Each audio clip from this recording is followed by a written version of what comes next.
Maglagay ka ng rock salt mga bossing ko sa gilid ng inyong pong pintuan upang sa ganun ay mahigop ang mga negative energy na maaaring magdulot ng sobrang kamalasan sa buhay po ninyo. Huwag nyo po ito mga bossing kong ihahagi sa inyo pong sahig dahil maaaring ito kasi ay natutunaw, maaaring imbis na swerte ay ma-reverse ang mga magaganap.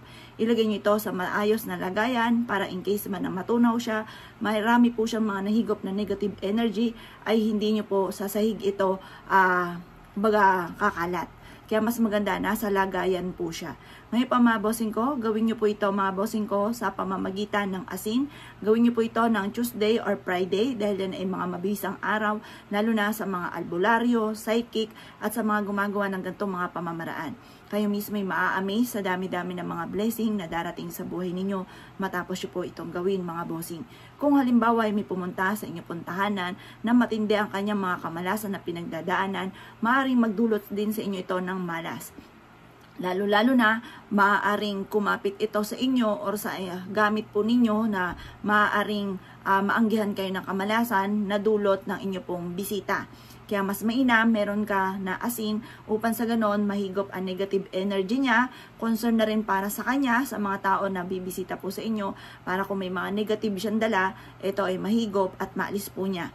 Ngayon pa mga bossing ko, at para hindi rin tayo kapitan or malahiran ng kamalasan na maaaring dulot ng ating mga nagiging bisita.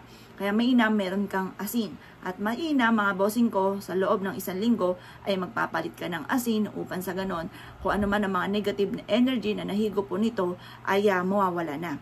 Ngayon, panibago ulit at panghigop ulit ng negative energy. Kasi kapag naluluma yung mga pampaswerte natin, kagaya ng ganitong mga pamamaraan, lalo ng asin, maaaring marami siyang mga nahigop na negative energy. Ang asin ay isa sa mga powerful na humihigop na negative energy. Kung ikaw ay may hagdanan, pwede ka rin maglagay ng 1 baso na asin mga bossing ko, at ito po mga bossing ko ay hihigop na negative energy. Pero ang isa sa mga pinakamayor, sa gilid ng pintuan po ninyo or sa harapan ng inyong puntahanan, kailangan meron kang asin para kung alimbawa may mga papasok na malas na magdudulot sa ating pong pamilya ay hihigupin po niya. At instead ng kamalasan, ang asin ay isa sa mga pinaka-powerful na nagbibigay ng swerte.